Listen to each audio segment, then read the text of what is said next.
Oke, selamat malam semuanya. Assalamualaikum warahmatullahi wabarakatuh. Ketemu lagi bareng saya, Wisang Titi Anggoro. Kita mulai sesi hari ini. Silahkan teman-teman on kamera 30 detik. Sambil kita menunggu teman-teman yang lain, sambil saya mempersiapkan materi.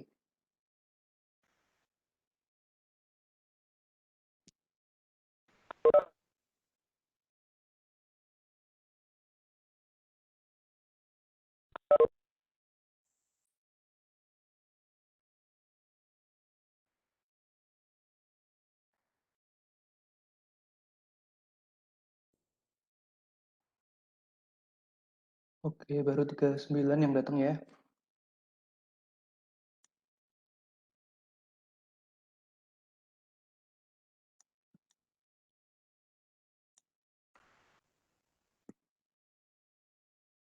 Oke, terima kasih semuanya. Boleh off kembali. Hari ini kita masuk ke materi modul 6.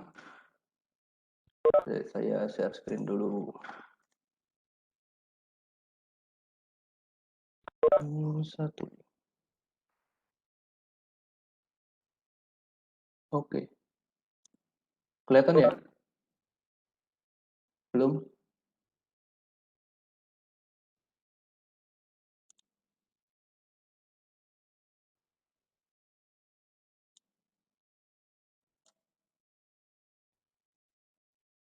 Oke, apakah PPT-nya sudah kelihatan? Udah ya. Ada yang masih emot-emot. Kita hari ini masuk dalam string dan list method sama exception. Jadi kita awali dengan pengenalan tentang ASCII. Jadi dalam bahasa pemrograman itu kan basically sebenarnya komputer itu kan menyimpan memori dalam bentuk biner. Nah, ketika komputer itu menyimpan data dalam bentuk biner, dia nggak bisa langsung menyimpan bentuk karakter. Maka untuk setiap karakter dalam komputer itu dia punya kode khusus yang akan disimpan dalam memori. Nah, kode khusus itu nanti tergantung dari encodingnya juga sebenarnya.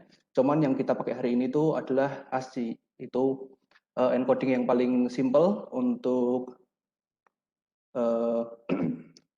paling simple, paling sedikit, dan digunakan banyak bahasa pemrograman. Jadi ASCII itu basically ada sekitar 128, dia dimulai dari 0 sampai 127, jadi dia totalnya ada 128 karakter, di mana itu masih bisa disimpan dalam memori 1 byte. Oke, sedikit pengenalan. Jadi nanti kita di sini hanya pakai ASCII aja. Kalau misalnya lebih besar daripada 128, kita nanti lanjut ke Unicode. Oke, string di Python. Di Python itu string bisa dibilang bersifat mirip-mirip dengan list, jadi dia nanti kita bisa menggunakan beberapa cara kerja yang bisa dilakukan pada list, kita bisa gunakan pada string di Python, tapi dia nanti bersifat immutable. Kita akan lihat nanti ya. Kita awali dengan ini seperti biasa, inisialisasi, bagaimana inisialisasi sebuah string di Python. Jadi ketika kita punya sebuah variabel bernama word, lalu kita langsung isi, jadi word ini nanti akan terinisialisasi dengan tipe data string. Lalu ada juga ketika kita ingin cuman casting sebuah variabel aja tapi isinya masih kosong, kita buat seperti ini. Kita punya variabel namanya empty, lalu kita isi dengan petik 2, tapi tengahnya ini kosong ya, bukan spasi ya. Kita isi dengan petik 2 dan kosong, itu kita akan menjadikan empty ini menjadi tipe data string. Lalu sama juga dengan space. Space ini mirip dengan yang atas ini. Lalu ada juga yang namanya escape karakter. Jadi ada beberapa karakter dalam Python itu yang dilarang untuk masuk ke dalam string. Misalnya seperti ini. Di sini kan ada petik. Di mana petik ini kalau kita tidak kasih escape karakter, dia akan mengakhiri pembukaan string di sini. Jadi dia akan error kalau kita nggak pakai escape karakter. Maka kita perlu escape karakter. Kita coba di sini. Nah, di sini kita ngeprint apa? Kita ngeprint panjang dari string yang ada. Jadi di sini kita coba cek panjangnya variabel word. Di sini hanya ada karakter by, maka kita panjangnya adalah 2. Lalu di sini ada variabel bernama empty. Dia diinisialisasi dengan string kosong, maka panjangnya adalah 0. Di sini ada satu spasi tadi masuk juga ke dalam ASCII, dan di sini dianggap satu karakter, maka dia panjangnya adalah 1. Lalu di sini juga ada escape karakter, di mana backslash petik ini dianggap satu karakter. Jadi backslash petik ini nanti ketika disimpan di memori, dia cuma disimpan ASCII dari petiknya ini. Dan ketika di print ulang pun dia hanya akan mengeluarkan petiknya aja. Cuman biar waktu assign nilai itu dia tidak error, dia perlu escape karakter seperti ini. Jadi ini I-nya dianggap, I-nya ini dianggap satu karakter, backslash petiknya ini dianggap satu karakter, dan M-nya ini satu karakter, maka totalnya dia dianggap 3 karakter kayak gitu. Lalu di Python ini kita juga bisa, fontnya kurang besar ya. Oke, cukup? Kurang besar? Mas Torik? Di Python ini kita bisa buat string itu langsung multi-line. Multi-line itu langsung banyak baris. Jadi kalau di Python kita bisa pakai itu dengan cara petiknya itu 3 langsung. Petik 3 bisa pakai 1 petik maupun bisa pakai 2 petik 2. Jadi yang penting dia sama ya, di awal dan di akhir itu dia petiknya sama. Jadi misal di awal dia pakai petik 1, di akhirnya juga harus petik 1. Kalau di awalnya dia petik 2, maka di akhirnya juga harus petik 2. Nah, kita coba di sini. Nah, kita di sini punya 4 baris string dan kita menggunakan petik 3 kali untuk bisa support. Di sini juga coba 2 baris. Lalu di sini kita coba kalau misalnya string itu nggak pakai petik 3, maka dia akan error. Karena support untuk multi-line-nya itu hanya bisa digunakan petik 3. Lalu kita juga ada operasi pada string. Operasi pada string itu cuma ada penjumlahan dan perkalian. Kalau misalnya penjumlahan itu dia hanya menggabungkan 2 buah string, sedangkan perkalian itu dia hanya bisa digunakan dengan tipe data integer. Jadi ketika dia bukan integer, dia akan error. Nih, di sini kita bisa lihat contoh penjumlahan string 1 ditambah string 2, di mana string 1 adalah A dan string 2 adalah B, maka hasilnya adalah AB. String 2 tambah string 1 tambah string 2, BAB. Oke, lalu ketika kita perkalian sebuah string dengan integer, maka dia akan berulang sebanyak jumlah integernya. Di sini kita bisa contohkan stringnya itu adalah hello spasi dan integernya adalah 5, maka dia akan mengulangi hello spasi itu sebanyak 5 kali. Di sini terlihat ada spasi ya di belakangnya. Lalu juga ada ini sama, cuman dibalik aja urutannya untuk membuktikan bahwa urutan itu nggak berpengaruh di sini. Lalu kita beranjak ke ordinal dan char. Jadi seperti kita lihat tadi di atas, kita bisa lihat di sini setiap karakter itu punya kode ASCII-nya masing-masing.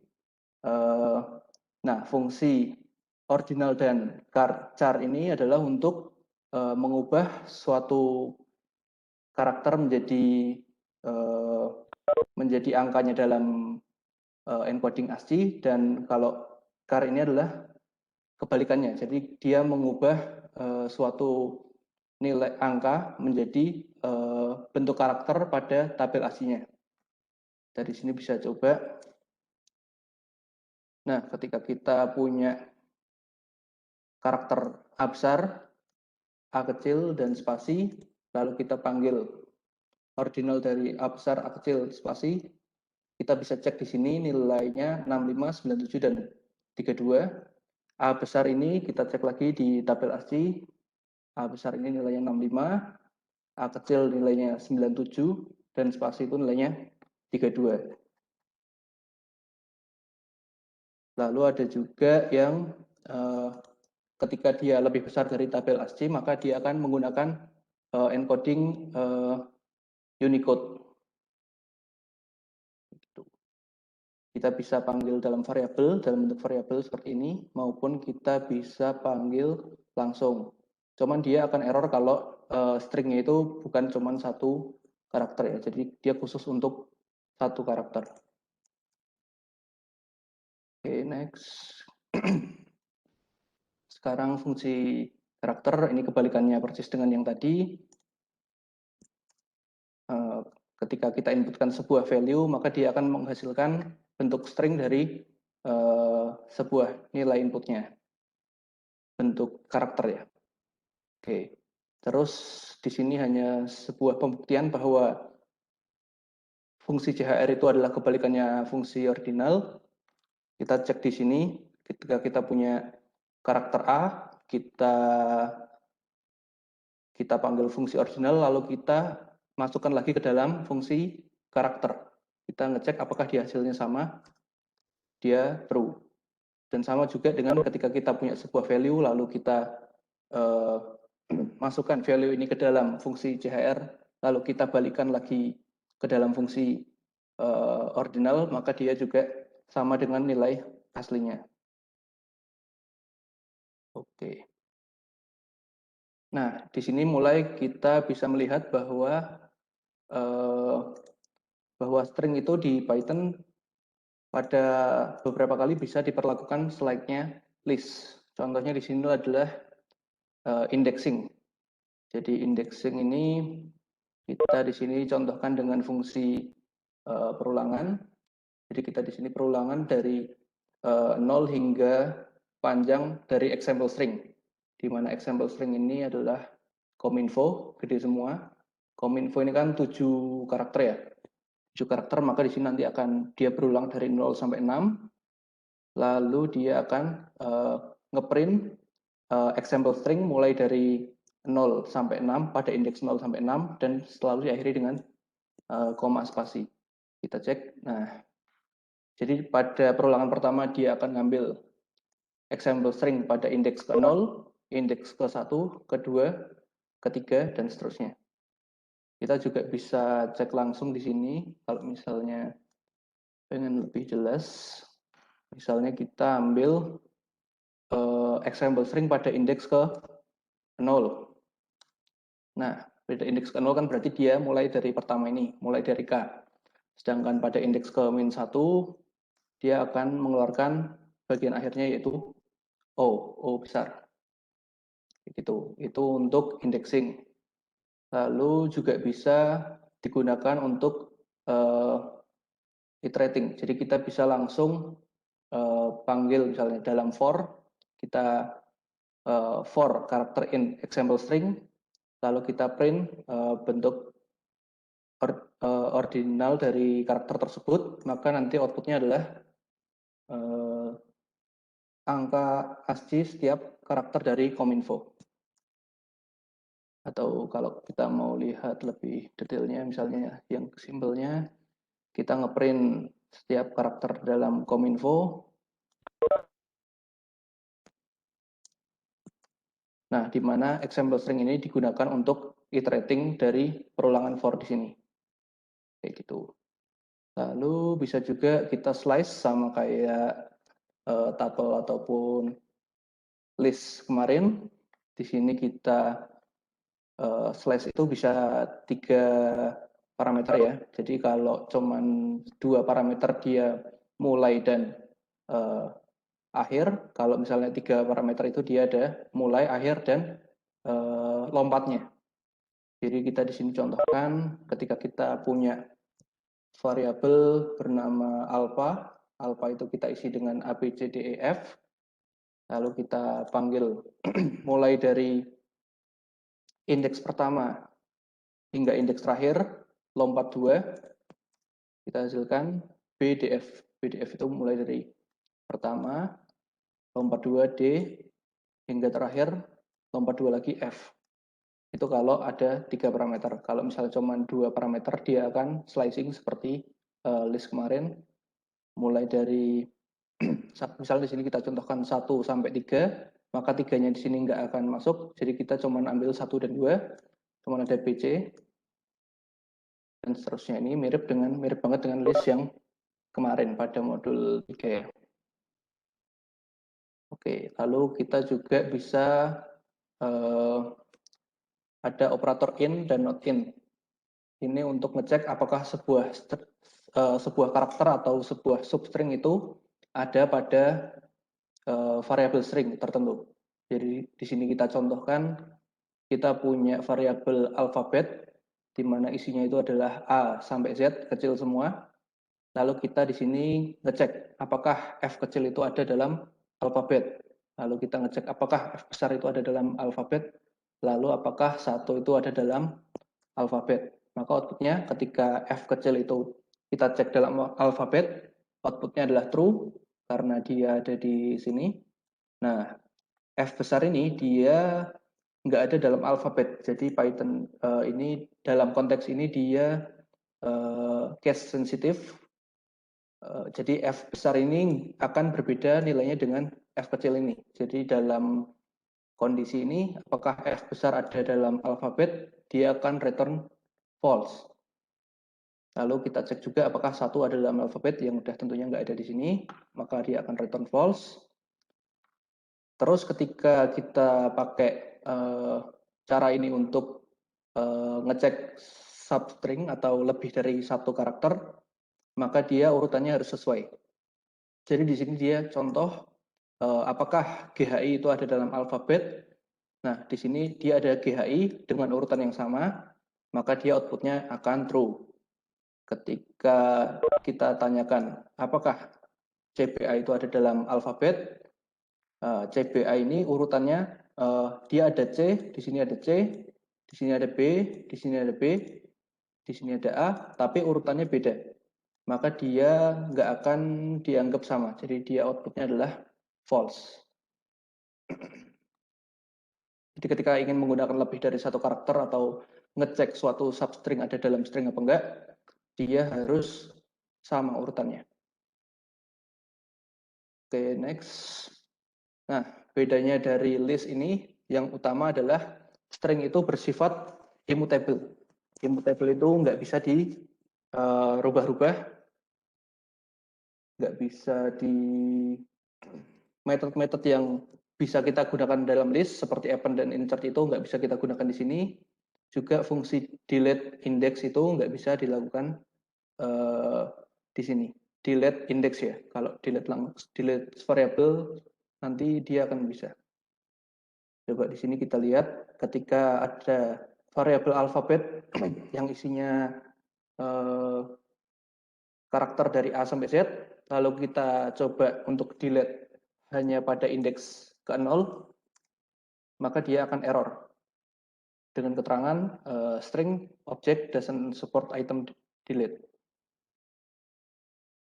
Cuman dia bisa untuk mendelete satu variabel full. Ini sebenarnya nggak cuma pada string ya, jadi bisa untuk variabel-variabel dengan tipe data lain juga. Ketika kita coba di sini, kita punya variabel bernama alfabet dengan nilai A sampai Z, kita delete alfabet full, Lalu kita coba print, dia akan error karena pada baris ini dia sudah terdelete sehingga ketika dipanggil pada print dia akan tidak terdefinisi. Di sini errornya adalah name error dan keterangannya adalah name alphabet is not defined. Lalu kita juga coba kalau di list itu kita bisa pakai method append di mana harusnya nilai yang kita masukkan ke dalam parameter append ini akan ditambahkan pada list pada indeks terakhir. Cuman di string ini dia akan error dengan keterangan string object nggak punya atribut append. Lalu ada juga insert ini juga bisa di list untuk memasukkan sebuah value pada indeks tertentu. Di sini kita coba alphabet.insert, kita berusaha memasukkan A pada indeks ke 0, tapi setelah kita coba ternyata dia error karena dia string itu nggak punya atribut insert. Jadi dia sedikit berbeda dengan list, dia bersifat immutable, kita nggak bisa ganti sedikit. Nah, cuman untuk bisa menambahkan sesuatu ke dalam string itu, kita bisa gunakan insert ulang. Jadi cara-cara seperti ini, alfabet sama dengan A plus alfabet. Ini kan sebenarnya dia menulis ulang nilai dari alfabet ini. Jadi mirip-mirip dengan delete memory dan diisi lagi. Nah, dia nggak akan error, dia akan masuk. Di sini jadi ketika A plus alfabet, di mana alfabet itu B sampai Z, dia akan mau jadi nilai alfabet yang baru adalah A sampai O. Di sini mulai sampai Y ya. Jadi dia pertama di sini nilai alfabetnya adalah A sampai Y. Lalu ketika kita tambahkan Z di belakang dia A sampai Z. Lalu kita kali 4 juga dia mau. Dia berulang A sampai Z 4 kali. Lalu kita coba operasi pada string. Yang pertama di sini adalah operasi min. Min itu digunakan untuk mereturn elemen terkecil dari karakter yang ada pada suatu string. Min ini sepertinya nggak cuma bisa dipakai di string, tapi bisa dipakai di list juga ya. Jadi di sini kita coba print min, atau kita cari yang terkecil dari sebuah string. Stringnya ini isinya A kecil A besar, B kecil B besar, Y kecil Y besar, dan Z kecil Z besar. Lalu kita coba, nah outputnya adalah A besar. Nah, seperti yang saya bilang tadi, di dalam sistem ASCII itu, A besar dan A kecil itu kan dia mempunyai kode ASCII yang berbeda. Kita lihat lagi di atas, nah di sini. Nah, ketika A besar di sini 65 dan A kecil itu 97, maka A besar ini lebih kecil daripada A kecil. Maka ketika kita tanyakan, kita mencari min dari string tadi, maka outputnya adalah A besar. Karena A besar ini secara ASCII dia lebih kecil daripada A kecil.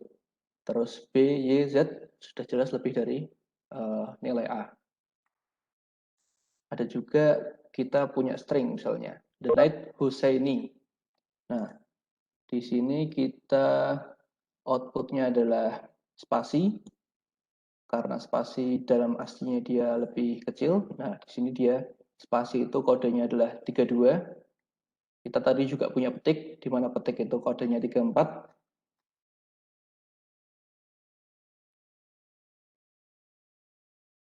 Mana tadi? Nah, min ini juga bisa digunakan di list. Kita coba list berisi 0, 32, dan 64. Di outputnya 0. Ya, seperti untuk pada list. Dan sekarang kita coba kalau misalnya dia membandingkan sebuah integer dan sebuah karakter misalnya.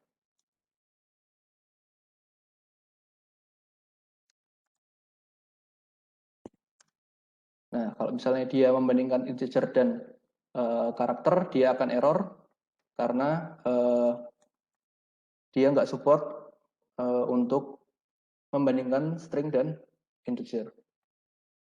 Oke, lanjut ke max. Max ini bakal sama persis kayak min, bedanya dia kalau tadi mencari terbesar, sekarang mencari yang terkecil. Lagi-lagi, kalau yang tadi min, yang paling kecil adalah A besar ya. Sedangkan kalau kita cari max, yang paling gede adalah Z kecil. Karena pada ASCII-nya Z kecil ini lebih besar daripada yang lain. Lalu kita juga pada string ini, the night Husaini, dia yang terbesar adalah Y. Oke, di list juga dia sama fungsinya seperti yang kita pikirkan. Dia mencari yang terbesar dari kumpulan integer yang ada pada list. Oke, selanjutnya adalah index. Jadi di Python itu kita bisa mencari indeks substring pada string menggunakan fungsi index. Index ini sebenarnya juga bisa dipakai di list, nanti kita akan contohkan. Cara penggunaannya adalah cukup metodenya digunakan di belakang dan kita masukkan substring yang akan kita cari. Jadi di sini kita punya string, isinya A kecil, A besar, B kecil, B besar, Y kecil, Y besar, Z, dan A. Lalu kita cari indeks pertama munculnya A. Indeks pertama munculnya A ini kan berarti dia indeks ke 1. A kecil ini indeks ke 0, A besar ini indeks ke 1. Kita coba, nah dia outputnya 1. Lalu ketika dia punya dua parameter, maka dua ini adalah kapan kedua kalinya suatu substring itu muncul. Jadi kita di sini contohnya kita cari A besar dalam string ini, tapi kita cari A besar kemunculan kedua. Kemunculan pertama ada di dalam indeks 1 di sini, sedangkan kemunculan kedua itu ada di indeks 9, maka outputnya adalah 9. Kita juga bisa menggunakan yang kita cari itu lebih dari satu karakter. Di sini kita contohkan dengan Y besar Z kecil. Cuman sama kayak yang tadi, jadi dia urutannya kalau lebih dari satu karakter dia harus sama. Di sini Y besar Z kecil itu muncul pada indeks ke 0, 1, 2, 3, 4, 5 ya. Jadi ini Y-nya ini indeks 5, Z-nya ini indeks 6, maka outputnya adalah 5. 5 ini indeks pertama dia muncul. Oke. Lanjut, list. List ini untuk mengcasting suatu string menjadi sebuah list. Jadi nanti ketika string itu dimasukkan ke dalam fungsi list, dia akan mereturn list yang isinya itu setiap karakter yang ada pada string tersebut. Jadi kita di sini punya contohnya adalah ABC, maka outputnya adalah string yang isinya karakter A, karakter B, karakter C, karakter A, karakter B, karakter C. Nah, kita juga punya fungsi count. Fungsi count ini untuk menghitung berapa banyak kemunculan dari substring yang diinputkan. Misalnya kita punya string ABC, lalu kita cari berapa kali jumlah kemunculan A, maka kita panggil string.count A. Di sini karena A-nya muncul 2 kali, dia akan outputnya 2. Ketika dia ABC kita cari CA, maka dia akan muncul sekali doang di tengah, maka outputnya adalah 1. Dan ketika kita cari D, karena dia nggak muncul sama sekali, maka outputnya adalah 0. Oke, sampai sini dulu mungkin ada pertanyaan sebelum kita masuk ke string method. Memang hari ini kayak apa ya, lebih banyak ke nunjukin fungsi-fungsi apa aja yang bisa kita pakai di string, lebih banyak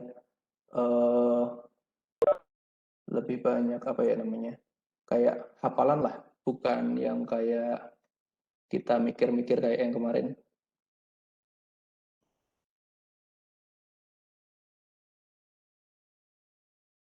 Oke, ada pertanyaan dari Mas Farin di Nugroho terkait escape karakter. Kita cek pada print the Knight Husaini. Knight Husaini.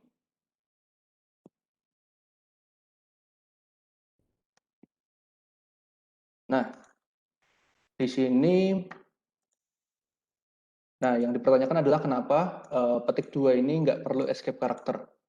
Jadi jawabannya adalah karena openingnya di sini dia pakai petik 1. Jadi yang perlu di escape kalau dia petik 1 juga, sedangkan kalau petik 2 dia nanti bisa langsung. Kalau misalnya di sini diawali petik 2, dia akan error dan petiknya harus pakai escape karakter. Nah, jadi sini nanti pakai escape karakter. Tapi kalau misalnya dia dimulai dari petik 2, maka di sini kalau petik 1 nanti juga nggak perlu pakai escape karakter.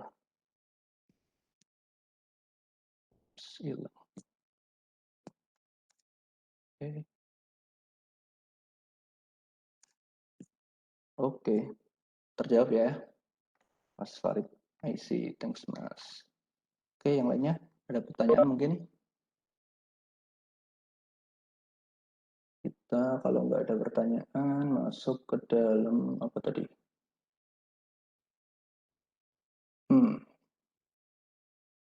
Kita masuk ke dalam string method. String method ini nanti jadi metode-metode yang cuma ada di string. Kita di sini pertama punya capitalize. Capitalize ini gampangnya adalah mengubah, kalau di Word itu mengubah semua karakter yang ada menjadi kapital. Kita coba misalnya, kok enggak ya? Capitalize. Oh, hanya huruf pertama ternyata. Dia mengubah, di string itu mengubah semua huruf pertamanya menjadi huruf besar. Jadi walaupun dia berbentuk kalimat seperti ini, bagian belakang itu perkataannya nggak huruf besar, cuman yang di awal aja. Dan kita bisa lihat juga di sini bahwa beberapa karakter non-ASCII pun ternyata punya bentuk karakter huruf besarnya.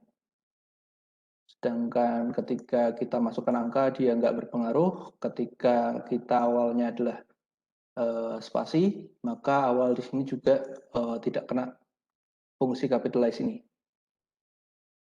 Next, title. Title ini mengubah setiap awal kata menjadi huruf besar. Dan sisanya nanti akan jadikan huruf kecil. Jadi kita bisa lihat di sini punya string, terima kasih, selamat malam. Untuk setiap awal kata dia akan jadi huruf besar. Ini T, K, SM-nya jadi huruf besar. Kita juga punya string alpha yang awalnya itu besar semua. Awalnya besar semua, tapi ketika kita panggil method title ini, bagian belakangnya dia jadi kecil. Karena title ini mengubah yang depan jadi huruf besar dan yang belakang itu jadi kecil. Kita juga punya spasi alpha. Cuman karena di sini alpha ini akan jadi kata baru, maka di sini A-nya ikut besar. Terus ketika number kita masukkan fungsi ini, dia tidak berpengaruh. Lalu yang ini seperti tadi,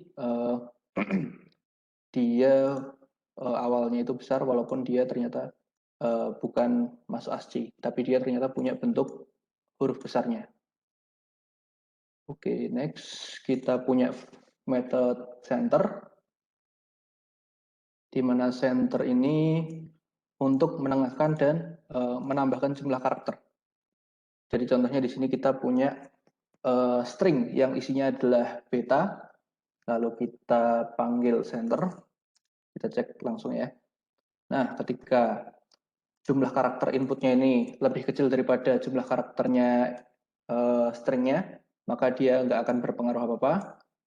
Ketika di sini kita inputkan 7 misalnya, sedangkan betanya ini adalah panjangnya 4, maka dia akan menambahkan 2 spasi di depan dan 1 spasi di belakang, sehingga total karakternya 7, lalu betanya ini ditengahkan. Nah, kalau misalnya dia ganjil berarti bakal lebih banyak yang di kirinya, 1 karakter daripada yang di kanannya.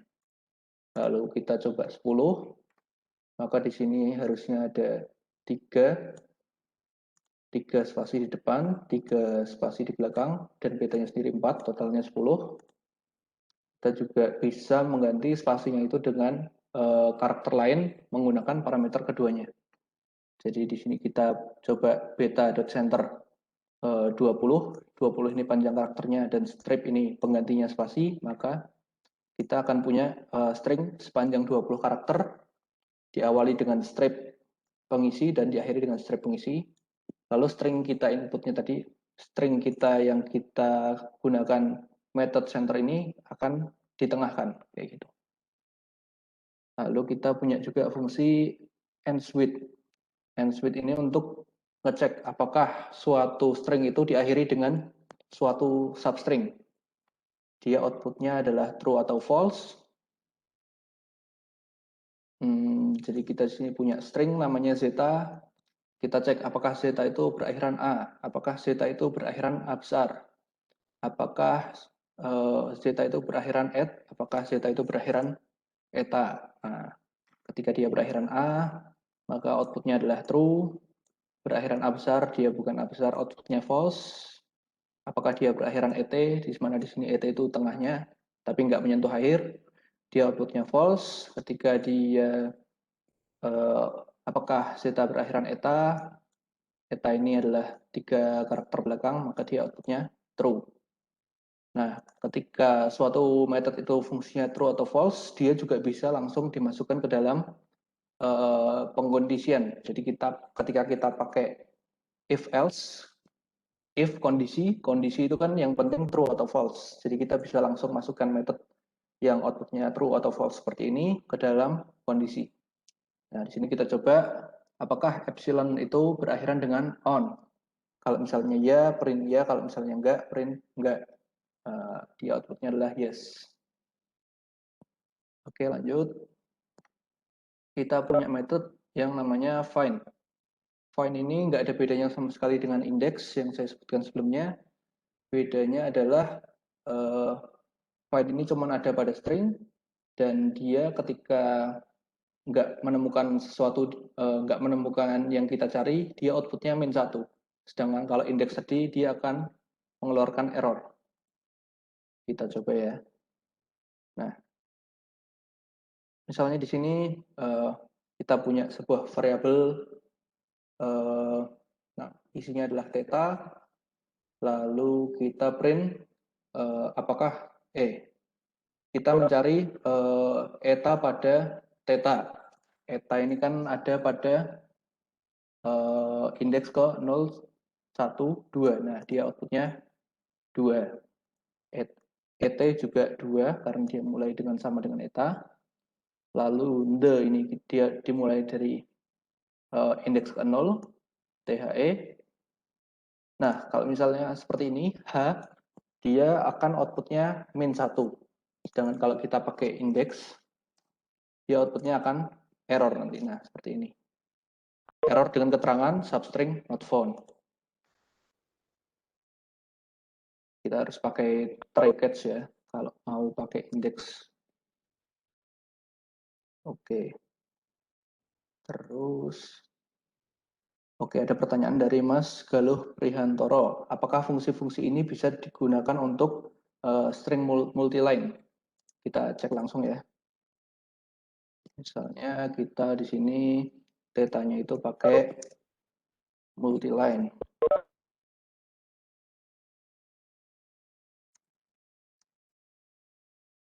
Theta. Kita cek, ternyata nggak ada pengaruhnya. Berarti dia bisa untuk fungsi multiline. Dengan cara-cara yang sama, cara pemanggilan sama, nggak ada bedanya sama sekali. Oke. Next, kita coba misalnya, find ini punya parameter opsional, yaitu parameter kedua dan ketiga. Parameter kedua ini untuk menambahkan indeks mulai pencariannya. Jadi misalnya kita coba di sini, stringnya adalah kappa, lalu kita mencari karakter A, dimulai dari indeks kedua. Indeks kedua itu berarti P ya.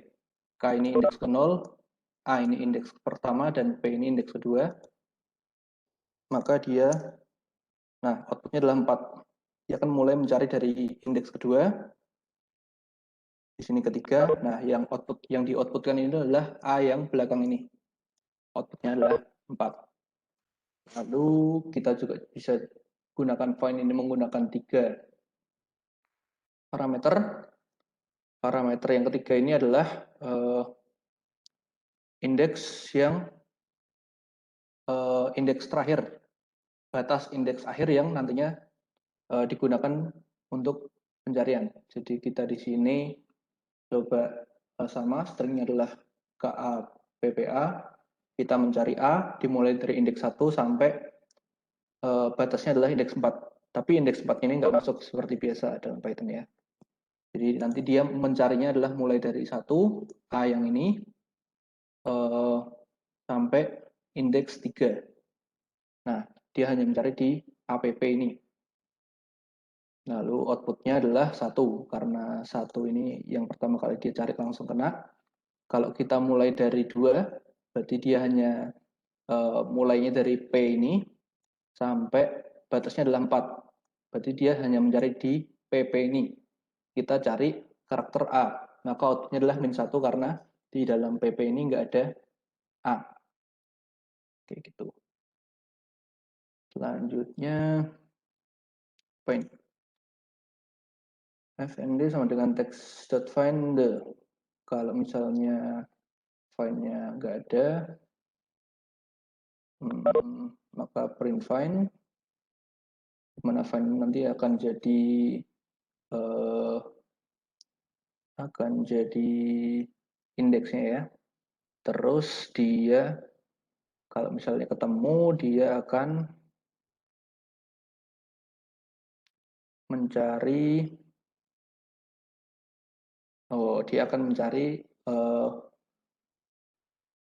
the lagi, substring the lagi pada dimulai dari indeks setelah hasil pencarian yang pertama.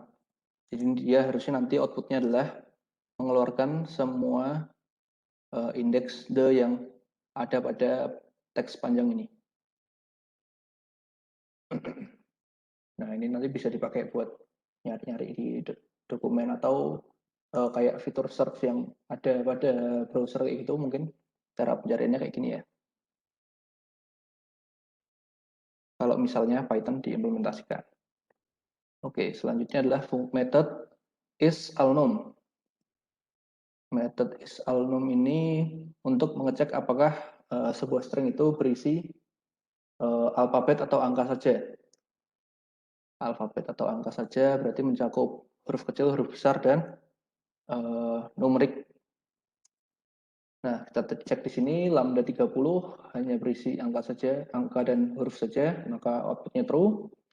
Ketika yang di sini lambda spasi 30, spasi ini bukan bukan huruf dan maupun angka, maka dia outputnya false. Terus di sini ada 30, apakah alnum dia true. Add yang jelas-jelas bukan alnum, dia outputnya false. Lambda ada underscore-nya di sini. Lambda underscore 30 dicek apakah alphanumerik, dia outputnya false. Terus ada juga string kosong, dicek apakah alphanumerik, dia outputnya false. Nah, ini alnum itu tadi untuk ngecek apakah suatu string terdiri hanya dari huruf besar, huruf kecil, dan angka. Sekarang ada is alpha. Is alpha itu untuk ngecek apakah string itu hanya terdiri dari huruf besar dan huruf kecil aja. Kita cek di sini. Oh iya, dan ini tadi kita masuknya method ya. Jadi method itu nanti dipanggilnya di belakang semua pakai titik.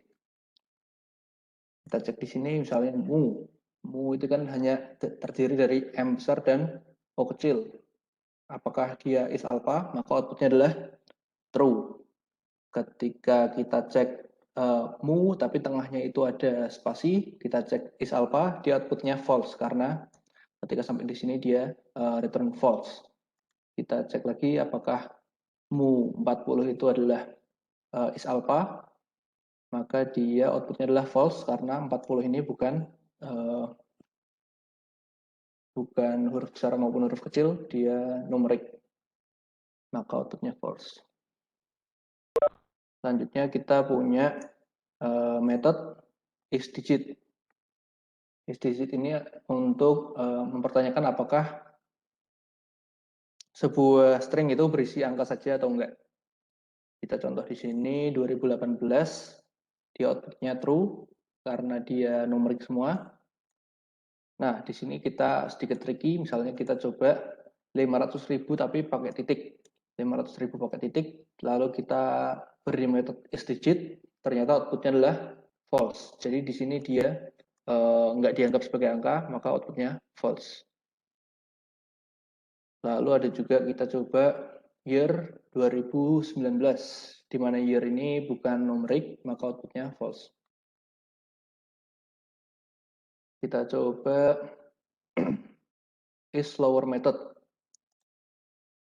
Jadi isLower method ini untuk mempertanyakan apakah sebuah string itu huruf kecil semua atau enggak. Nah, ketika dia ada huruf besarnya, dia akan outputnya false. Ketika dia huruf kecil semua, dia akan outputnya true. Oke, ada pertanyaan dari Mas Ipang. Apakah isDigit itu hanya untuk integer? Nah, berarti setelah kita lihat yang ini tadi, sebenarnya dia bukan untuk integer ya, tapi dia itu ngecek apakah dia kan ngeceknya satu persatu per karakter. Apakah semua karakter di sini adalah numerik atau enggak? Nah, karena di sini titik itu bukan numerik, maka dia outputnya false. Jadi ini enggak bersangkut paut sama tipe data karena di sini dia basically string. Kayak gitu. Oke. Sampai mana tadi kita? Slower. Oke, sekarang kita ke isSpace. isSpace ini mempertanyakan apakah suatu string itu hanya bernilai spasi aja. Spasi ini macam-macam ya, bisa spasi beneran, bisa slash n ini enter ya. Oke gitu. Nah, kita coba di sini misalnya. Nah, spasi slash n spasi. Kita pertanyakan apakah ini isSpace, outputnya adalah true. Karena di sini dia walaupun slash n itu bukan spasi tapi dia apa ya, nggak punya output karakter yang terlihat gitu. Jadi anggaplah white space. Jadi dia spasi dalam bentuk apapun ketika kita tanyakan isSpace, maka dia outputnya true. Kita juga bisa coba di sini spasi biasa, kita beri metode isSpace, outputnya adalah true. Lalu kita punya string mu spasi mu, kita pertanyakan apakah dia isSpace, maka outputnya false karena jelas di sini ada alfanumeriknya. Lalu kita masuk ke isUpper. isUpper itu kebalikan dari isLower. Tadi kita sudah coba di sini isLower ya, untuk karakter kecil semua. Sekarang isUpper itu mempertanyakan apakah karakternya besar semua. Jadi mirip dengan isLower. Kalau misalnya isUpper itu hanya return true kalau karakternya besar semua. Dan dia kayaknya hanya berlaku untuk kalau isAlpha ya. Jadi dia lanjutannya, oh kalau misalnya di sini ada angka ternyata dia tetap return true. Kalau yang lower kita coba. Oh, berarti dia hanya ngecek bagian, dia hanya cek bagian alfabetnya aja ya. Ketika alfabetnya memenuhi dia lower semua, maka outputnya tetap true walaupun ada numeriknya. Oke, pertanyaan dari Mas Raditya. Mas mau tanya bedanya slash n atau slash n dan slash r itu bedanya apa ya? Nah, sebenarnya kalau dari sisi aslinya slash slash n itu kan dia, wah di sini nggak kelihatan ya. Nah, setahu saya slash r itu nanti masuknya cr, jadi kode aslinya itu 13, sedangkan slash n itu new line LNL. Dia ada di, wah saya nggak biasa pakai ini ya. Jadi kalau di C++ itu atau di Python misalnya, itu pakainya kan slash n dan slash r. Nah, keduanya itu sebenarnya kode aslinya beda. Jadi sebenarnya di sini di dalam kode asli ini mulai dari kode 0 sampai dengan kode 32 itu sebenarnya dia space, bentuknya space semua ya. Saya kurang tahu dia penggunaannya itu aslinya buat apa. Cuman yang jelas kalau misalnya kita bandingkan apakah slash n dan slash r itu sama atau beda, dia outputnya beda. Cuman kalau penggunaannya pastinya dia paling tepat digunakan saat apa, saya kurang tahu.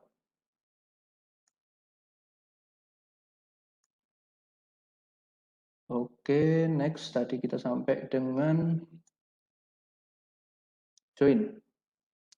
Join ini digunakan untuk menggabungkan eh, sebuah, jadi sebuah string digunakan untuk menggabungkan beberapa string pada list. Kita coba di sini misalnya. Nah, di sini misalnya ada spasi dot join omicron, p, dan row. Spasi ini nanti digunakan untuk tengah-tengah antara setiap string yang ada. Sama halnya dengan ketika kita masukkan X besar di sini, dia X-nya itu untuk menengahi antara setiap string yang ada di dalam list ini, list inputnya ya. Lalu ada fungsi lower. Lower ini kalau nggak salah untuk mengubah jadi kecil semua. Jadi di sini kita punya contohnya sigma, di mana S-nya gede, G-nya gede, dan A-nya gede, sama dengan 60, dot lower, maka outputnya adalah sigma dengan S, dengan sigma ini karakternya kecil semua, sama dengan 60. Sama dengan 60-nya tidak terpengaruh. Dot lower, dot upper-nya mana ya? Sebenarnya ada dot upper juga ya. Misalnya di sini kita coba aja dot upper. Nah, ketika dot upper dia akan jadi capital semua untuk karakter alfabetnya. Lalu ada fungsi yang namanya lstrip. Lstrip ini untuk menghapus semua karakter yang ditentukan dari kiri. Secara default dia menghapus white space. Jadi misalnya kita punya di sini ada string yang isinya spasi 4 kali lalu tes, lalu kita panggil s.lstrip, maka dia harusnya tinggal tes saja karena white space-nya dihilangkan oleh fungsi, oleh metode lstrip ini. Nah, kita bisa juga lihat di sini misalnya, nah di sini ada tahu, depannya ada spasi, belakangnya ada spasi.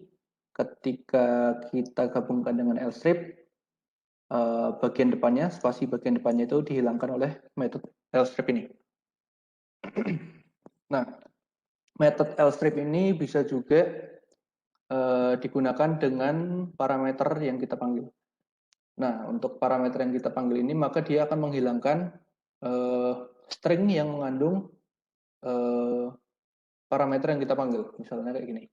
misalnya www.ugm.com. Maka terus kita panggil metode lstrip w. Nah, w, maka nanti dari kiri ketika ada karakter w, dia akan dihilangkan sampai nggak ada w-nya lagi. Kita coba di sini. Nah, www.ugm.com lstrip w, maka akan hilang www-nya, akan mulai dari dot di sini. Lalu kita juga punya contohnya pythoninstitute.org, di mana di sini paling depannya itu P ya. Kita di sini ada institut. Institut itu kan mengandung I, N, S, T, I, T, U, T, U, T, E. Nah, karena depannya langsung P, nggak mengandung apa yang kita inputkan dalam lstrip-nya sama sekali, maka dia nggak akan berubah apa-apa. Kita juga bisa cek di sini misalnya kisi-kisi ujian nasional. Lalu kita panggil metode .lstrip KIS-strip. Nah, di sini KIS itu kan mengandung karakter KIS sama strip. Jadi semua karakter yang mengandung KIS sama strip itu hilang. Ini ada KIS, I strip, KIS, I. Mulai di sini, mulai spasi, dia nggak tercakup di sini, maka dia akan hilangin sebelum spasi tadi. Oke. Jadinya hanya tinggal spasi ujian nasional. Kalau misalnya di sini kita tambahkan spasi misalnya, tinggal sisa ujian nasionalnya aja. Terus ada juga metode namanya replace. Replace ini untuk mengganti sebuah substring dengan substring lainnya. Misalnya kita di sini punya www.netakad.com, kita replace semua tulisan netakad.com menjadi pythoninstitute.org, maka dia akan menjadi www.pythoninstitute.org. Di sini kita punya string, this is it, kita replace semua substring is menjadi r, maka dia akan menjadi oh di sini juga is ya, jadi there are it. Nah, ada juga di sini kita punya string apple juice, lalu kita replace juice menjadi string kosong, maka dia akan hilang bagian juice-nya, tinggal tersisa apple spasi. Nah, kita juga bisa gunakan metode replace ini menggunakan 3 parameter, di mana parameter ketiga ini adalah maksimal berapa kali replacean yang diperbolehkan. Jadi di sini kita punya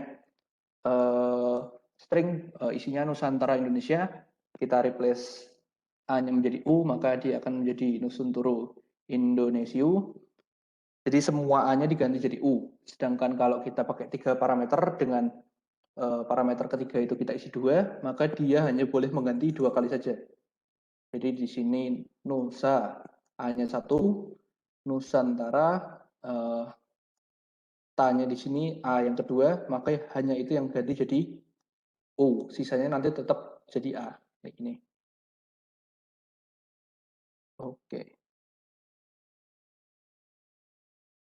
Selanjutnya, saya minum dulu ya.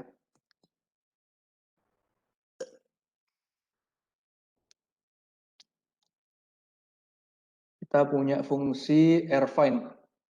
Rfind ini mirip sekali dengan find yang tadi, cuman dia mulai dari kanan. Kalau find yang tadi kan dia mulai, nah, find ini kan untuk mencari indeks, dia mulainya dari kiri. Kalau rfind ini dia mulainya dari kanan. Kita coba ya. Misalnya kita punya string yang isinya tahu, spasi tahu, spasi tahu. Kita cari substring ta, tapi kita mulai dari kanan. Berarti kan di sini ada kita ini panjang stringnya adalah 0, 1, 2, 3, 4, 5, 6, 7, 8, 9, 10. Berarti di sini kan indeks ke-10 ya. Terus kita cari string ta. Berarti kita cari dari kanan adalah 10, 9, 8. Di 8 ini udah sama kayak ta, maka dia langsung return 8. Terus kita juga bisa cari dari indeks tertentu. Tadi di sini kan 10 ya.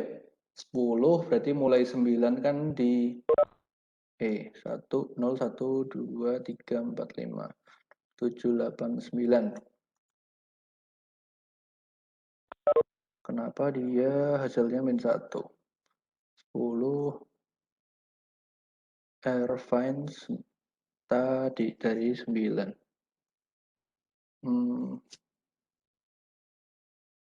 Kenapa dia nggak output 8 ya?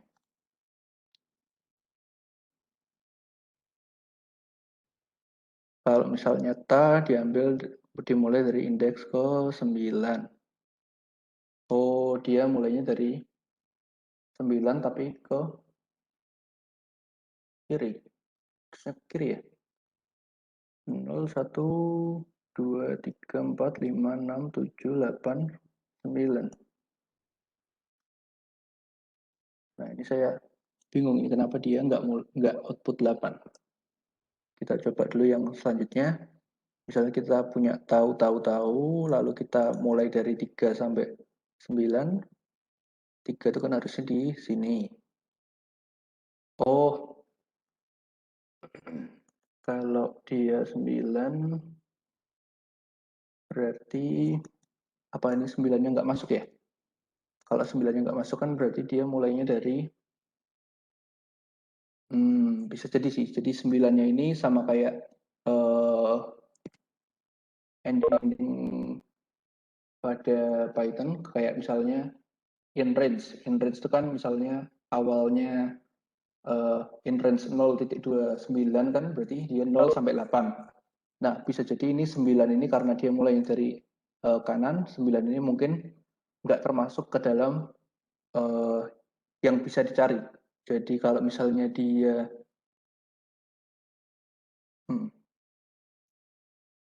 tapi -1 itu berarti di kalau ini -1.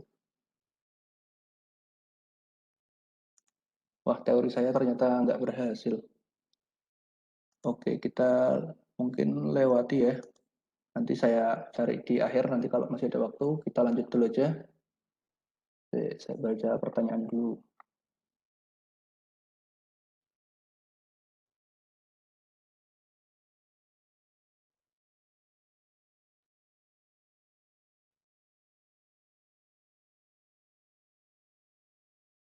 Kalau use case-nya untuk menghapus typo seperti double space pada teks, lebih baik pakai replace atau lstrip.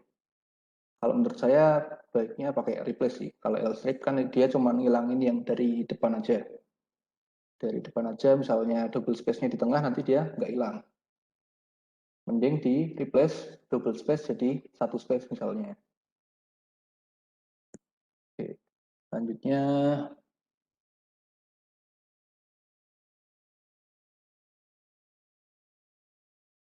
Mas Wisang, kalau pakai IDE tertentu dan install plugin di Python, pop-up method-methodnya nggak keluar. Nggak keluar. Apa ya? Misalnya di sini. Pakai kontrol spasi. Iya, nggak keluar dia. Kayaknya dia kalau pakai Jupyter itu harus install add-on gitu sih. Cuman aku belum pernah sih kalau Jupyter. Kalau di VS Code kayaknya pakai Python linter udah bisa keluar metodenya. Oke, tadi Irvine ini masih agak misteri ya. Kita skip dulu. Kita lanjut Rstrip. Rstrip ini sama dengan Lstrip, cuman dia dari kanan. Jadi dia menghilangkan sebuah substring dari string, cuman yang dihilangkan bagian kanannya. Misalnya kita di sini punya epsilon.rstrip, di bagian sini ada spasi depan belakang. Nah, outputnya adalah yang sini kan dia masih spasi epsilon spasi ya. Lalu ketika kita panggil metode rstrip-nya, di bagian kanannya dia akan dihilangkan white space-nya. Kita juga bisa coba misalnya cisco.com, lalu kita .rstrip.com, maka semua karakter yang ada di dalam parameter rstrip-nya akan menghilangkan string yang di string awalnya ya. Jadi di sini ada .com, maka semua .com dari kanan akan dihilangkan. Di sini ada moc titik oc. S ini nggak termasuk dalam sini, maka dia mulai nggak dihilangkan. Sampai S ini dia berhenti. Maka outputnya adalah cheese aja. Oke, selanjutnya kita punya metode split. Split ini gunanya adalah untuk membagi suatu string menjadi sebuah list, di mana tiap elemennya itu nanti dipisahkan oleh separator. Separatornya ini secara default dia menggunakan spasi, tapi kita juga bisa ganti sesuai dengan keinginan kita. Nah, misalnya di sini kita punya string yang namanya naik delman istimewa, duduk di muka, duduk samping Pak Kusir. Nah, di sini ada spasinya untuk tiap antar kata, maka dia secara default dia akan memisahkan per spasi. Jadi naik itu nanti akan jadi satu value sendiri dalam sebuah list, delman jadi satu value sendiri, dan seterusnya. Titik ini akan masuk ke dalam istimewa karena separatornya adalah spasi ya.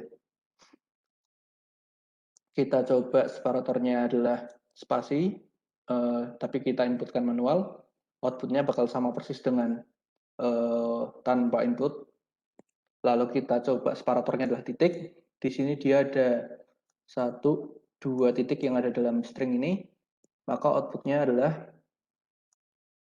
string yang tidak terkena titik. Jadi di sini adalah naik delman istimewa, spasinya masuk ke dalam string kedua, karena separatornya titik, maka spasinya masuk. Di yang ketiga juga spasi sampai akhir. Jadi di sini outputnya cuma 3, karena separatornya cuma ada 2 di sini. Lalu kita coba separatornya adalah A, maka setiap A dia akan jadi value baru dalam list.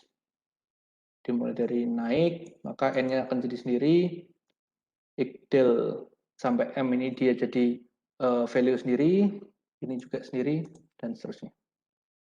Terus start with ini tadi ada method ends with. Sekarang ada juga namanya start with.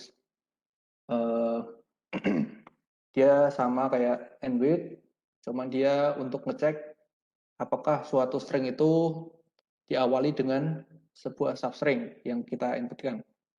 Misalnya di sini kita punya string yang value-nya itu adalah omega, kita pertanyakan apakah omega ini diawali dengan mac. Ternyata enggak, dia harusnya outputnya false. Ketika kita pertanyakan apakah omega ini diawali dengan ohm, maka outputnya karena memang dia diawali dengan ohm, outputnya adalah true. Masih seperti sebelumnya, dia capital sensitif. Dia sensitif terhadap huruf besar, huruf kecil karena masih ada hubungannya dengan yang ASCII tadi. Selanjutnya, strip. Fungsi strip ini adalah gabungan dari lstrip dan rstrip. Jadi kalau lstrip tadi untuk menghilangkan white space atau substring subkarakter dari inputan, di kiri, rstrip itu ngilangin di kanan, kalau strip ini ngilangin di kiri dan di kanan. Kita cek di sini misalnya kita punya string spasi berapa kali ini? 1, 2, 3. Spasi 3 kali, alep, spasi 3 kali lagi. Terus kita panggil dot strip, maka spasi di depan dan di belakang itu dihilangkan. Kita bisa juga coba, nah ini untuk pembuktian kalau strip itu adalah gabungan dari lstrip dan rstrip. Misalnya kalau kita punya cisco.com, lalu kita lstrip dengan .com, maka outputnya adalah isco.com yang dari kiri, yang dari kanan adalah cheese. Lalu ketika dia pemanggilannya 2 kali, dia digabungkan, yang tersisa hanyalah is saja. Karena dari depan belakang .com-nya dihilangkan semua, Lalu ketika kita panggil hanya strip, maka dia dihilangkan depan belakang, outputnya sama dengan ketika kita panggil L strip bersamaan dengan R strip. Oke, lalu ada juga method upper. Wah, ini malah sampai sini uppernya. Tadi padahal lowernya di atas banget ya. Jadi dia kebalikannya, tadi sudah saya jelaskan juga. Upper ini mengubah semua karakter alfabet menjadi kapital. Kita contoh di sini. Nah, jadi dia mau gede kecil, ketika kita masukkan method upper, dia akan jadi kapital semua. Dan seperti biasa, sepertinya kalau misalnya kita ada non alfabet, dia akan tetap. Lalu ada juga yang namanya method swap case. Swap case ini untuk mengubah yang besar jadi yang kecil dan yang kecil jadi besar. Nah, misalnya di sini kita punya string I know that I know nothing, I-nya ini besar semua. Ketika kita panggil swap case, I-nya jadi kecil semua. Di sini juga kita punya string yang setiap awal katanya itu besar, kita masukin ke swap case, dia jadi kecil, dan yang kecil jadi besar. Oke, next.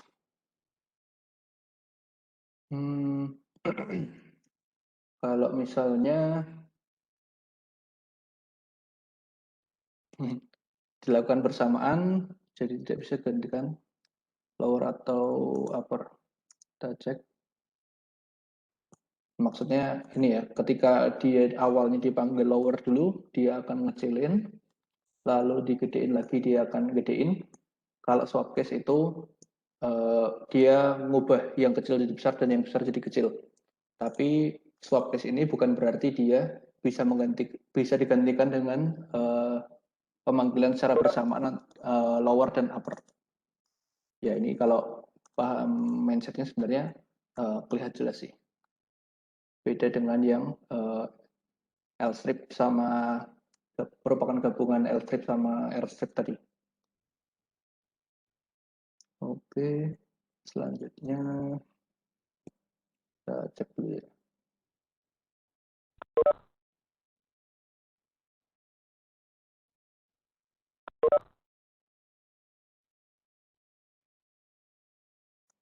Oke, mungkin ada pertanyaan sebelum kita lanjut.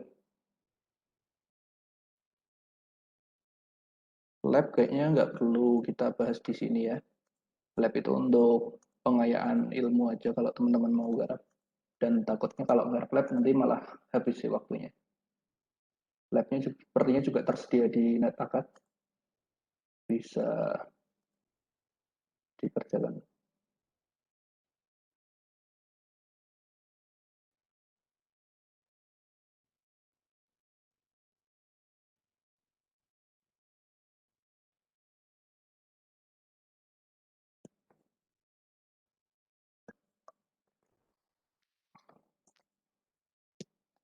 Oke, sepertinya nggak ada pertanyaan. Mungkin materi hari ini nggak terlalu susah, bisa dimengerti atau nanti kalau butuh ya tinggal dicari lagi ya.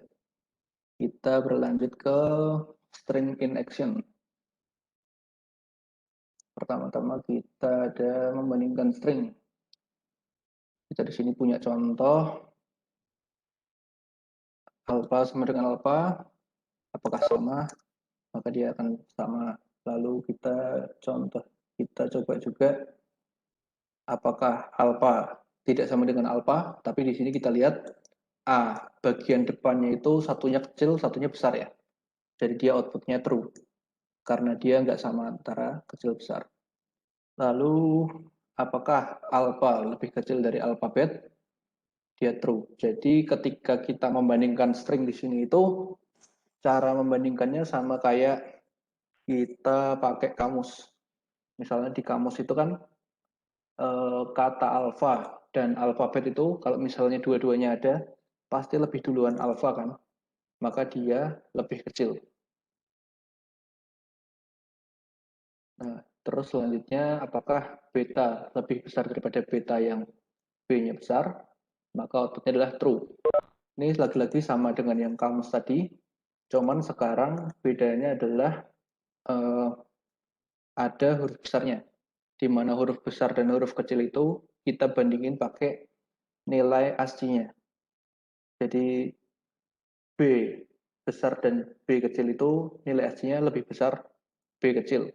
Bisa kita lihat tabel lagi tadi. Nah, B besar itu 66, sedangkan B kecil itu 98. Maka kalau dibandingkan, dia akan lebih besar yang dimulai dari B kecil. Lalu, ya ini sama ya.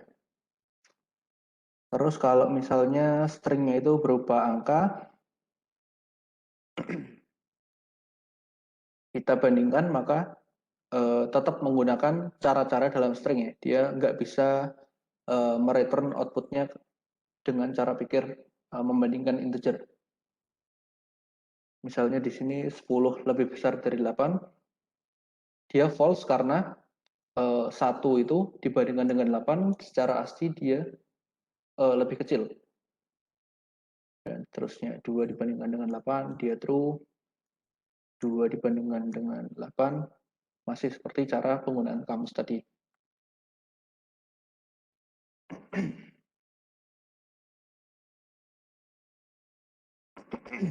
Oke, jadi kita coba juga di sini membandingkan integer dengan string.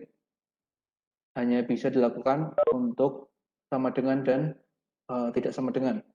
Ketika dia membandingkan menggunakan operator lebih besar, lebih kecil, dan lain-lain, maka dia akan outputnya error.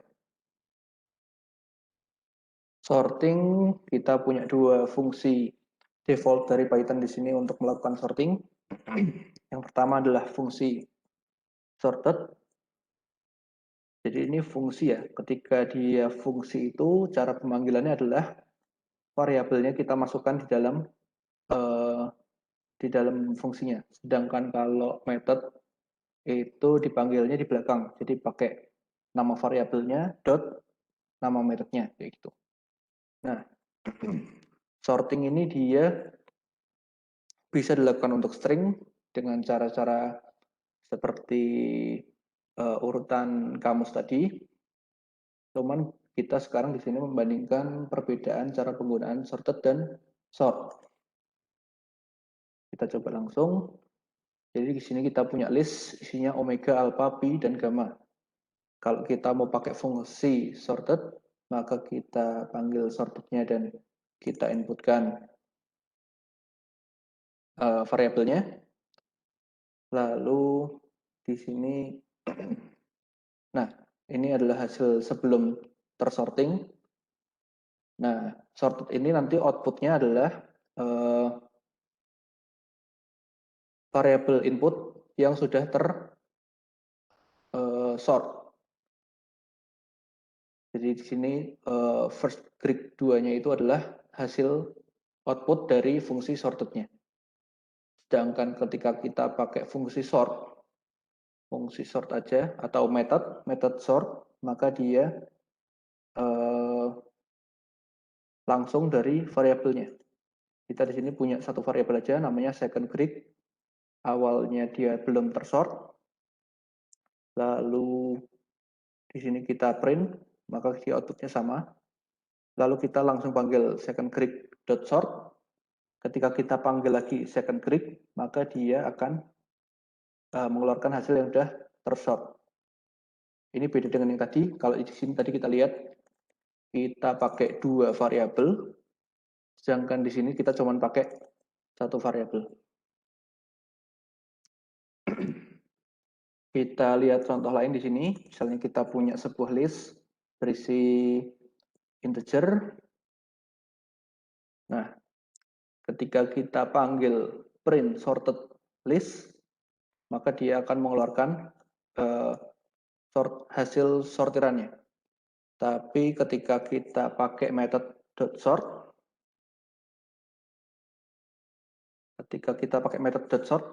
outputnya itu nggak ada. Jadi ketika di print list.sort itu outputnya adalah none. Tapi di dalam listnya ini sendiri uh, sudah tersorting. Jadi ketika kita print list lagi, maka outputnya adalah nilai list yang sudah tersorting. Next, kita punya string versus number.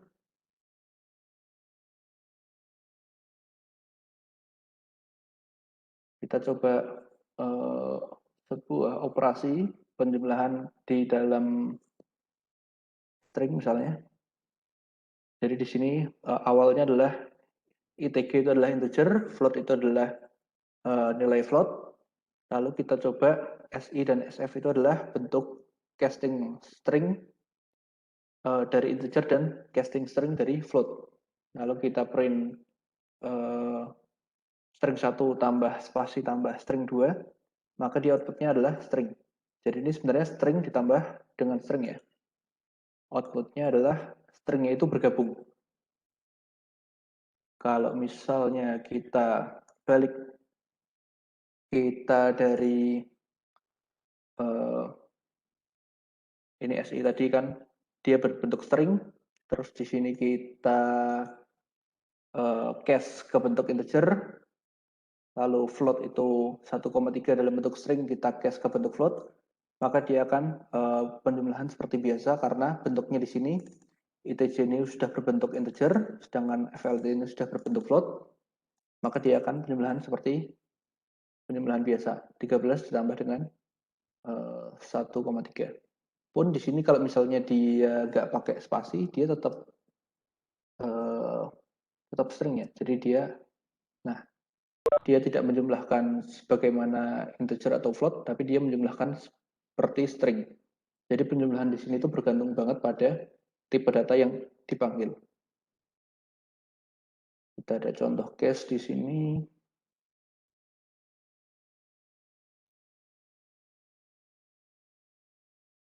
Kaisar Jepang. Kaisar Jepang ini kalau nggak salah dia digunakan untuk encoding dan decoding angka ya, decoding huruf. Jadi kita dengan apa yang kita pelajari tadi kita bisa membuat sebuah apa ya namanya, semacam enkripsi. Kita misalnya menginskripsi sebuah eh, pesan. Jadi misalnya kita buat pesan makan nasi pakai sayur asem. Nah, di sini dia ada bentuk enkripsi itu bisa dilakukan dengan mengotak-atik nilai dari bentuk aslinya. Jadi misalnya ketika kita punya makan nasi pakai sayur asem itu M-nya ini bentuk aslinya berapa, terus A-nya ini bentuk aslinya berapa, terus bisa kita tambahkan ya. Kita tambahkan dengan angka yang kita mau, terus nanti untuk dekripsinya kita kurangi dengan angka yang kita gunakan untuk enkripsi. Ini sederhana aja contoh yang bisa kita gunakan dengan implementasi processing tadi.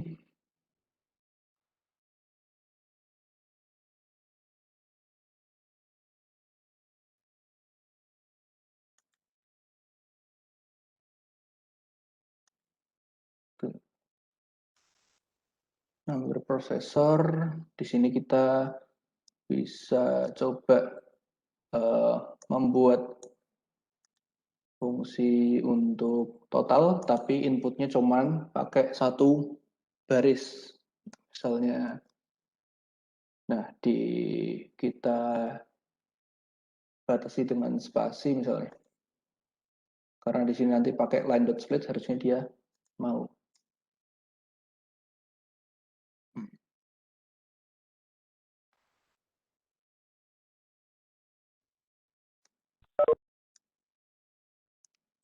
Oke, bisa dicoba-coba sih nanti kalau misalnya pengen tahu lebih lanjut. Mungkin sebelum kita masuk ke error failure ada pertanyaan?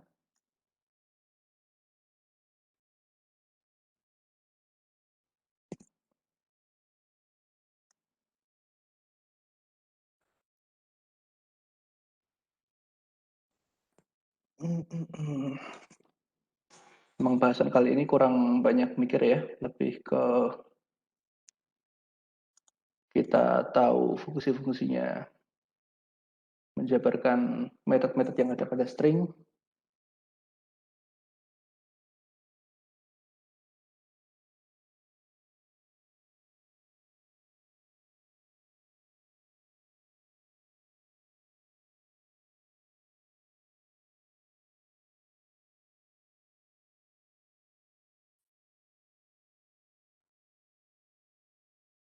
Oke, sepertinya nggak ada pertanyaan. Kita lanjut ke dalam materi error, failures, and other.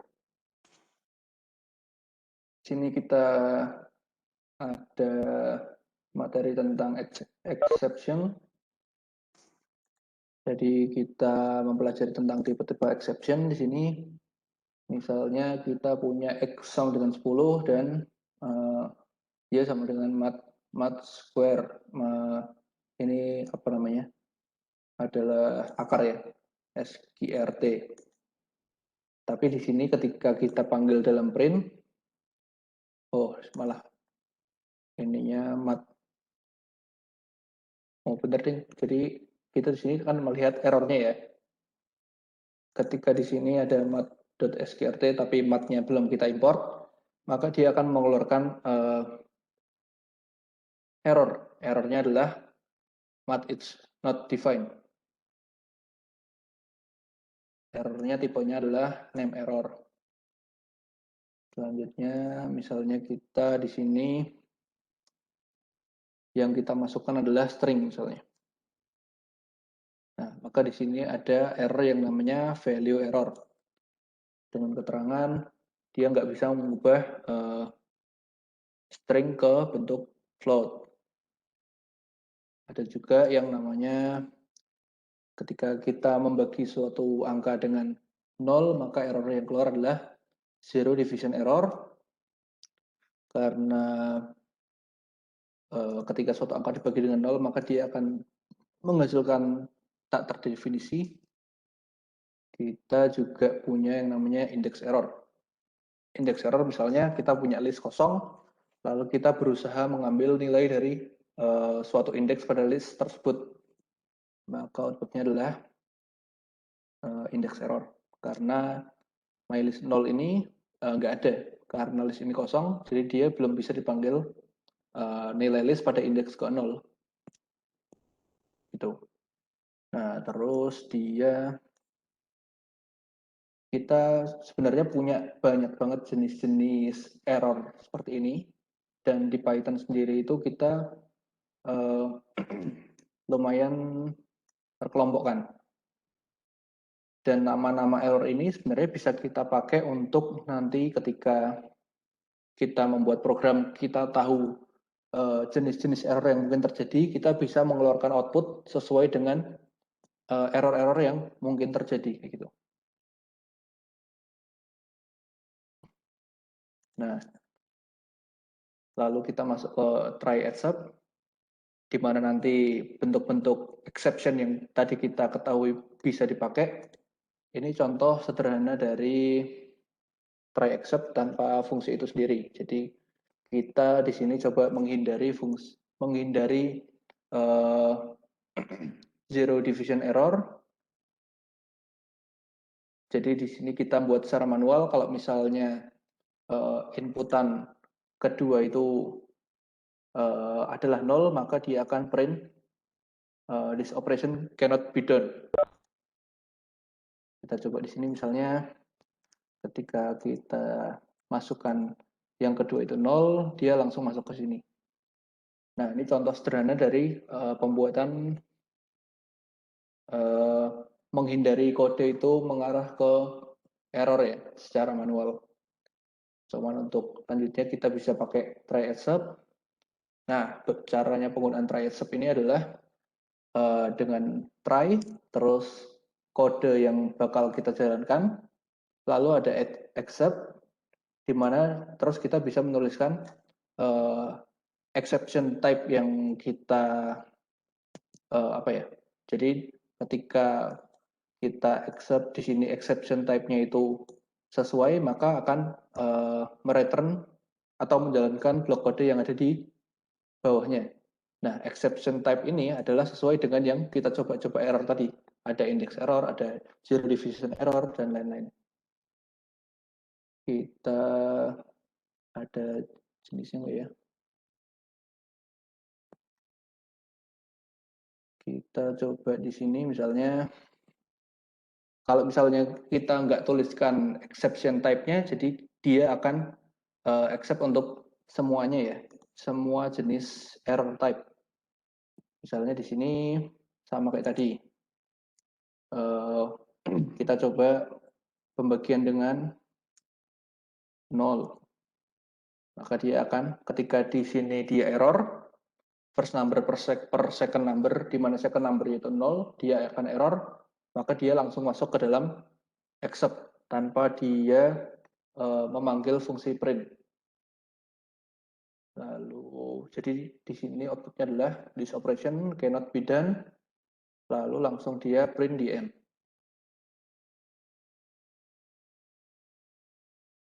Ini masih sama. Nah, di sini kita mulai coba ketika membuat apa namanya, exception-nya itu khusus. Jadi di sini kita coba bentuknya itu adalah try, except, lalu di sini exception-nya. Jadi ketika suatu kode itu error atau crash, lalu dia masuk ke except, dia ngecek apakah error tadi masuk ke dalam zero division error. Kalau misalnya dia masuk, dia akan jalanin yang ini. Kalau misalnya dia enggak, dia akan next cari exception lainnya. Dia cek lagi apakah di sini masuk value error. Kalau misalnya enggak, baru dia ke accept yang segalanya. Kita coba di sini misalnya, kalau misalnya kita zero division ya, masukkan, oke, kita misalnya masukkan 0. Nah, ketika kita 0, maka dia errornya adalah zero division error. Dia langsung print bagian ini. Contoh value error itu misalnya di sini kita panggil X, di mana X ini X besar, dan kita belum definisikan sepertinya. Something went wrong. Oh, dia masuk ke sini. Value error contohnya apa ya? Contohnya misalnya kita masukkan X-nya itu string misalnya. Nah, ketika kita masukkan string, maka value error dengan output adalah you must enter an integer value. Oke. Terus, nah di Python sendiri secara built-in dia punya 63 jenis exception. Cuman yang kita bahas dalam course ini mungkin hanya ada sekitar berapa nih? 9. Tadi kita udah coba zero division error, di mana zero division error itu masuk ke dalam arithmetic error. Jadi nanti arithmetic error selain zero division itu ada beberapa lagi misalnya. Terus ada juga tadi kita udah coba value error, ada index error, base exception, dan lain-lain. Kita coba, nah ini ada juga 63 lengkapnya ya. Nah, dia sebenarnya banyak banget errornya. Misalnya kayak, nah connection reviews error mungkin nanti kalau kita udah main ke database. Ada juga tab error kalau indentnya itu salah. Lainnya lagi ada Unicode decode error, recursion error, dan lain-lain. Cuman kita nggak akan coba semua, kita coba beberapa saja di sini. Nah, kayak tadi misalnya, di sini kan ada, misalnya zero division error itu merupakan bagian dari arithmetic error. Kita bisa gunakan untuk zero division ini, kita bisa gunakan exception-nya zero division, atau kita bisa gunakan arithmetic, atau kita bisa gunakan exception juga. Jadi misalnya di sini, kita coba 1 bagi 0, ketika kita coba zero division error, dia akan ngeprint. Ketika kita coba arithmetic error, dia akan ngeprint juga. Ketika kita coba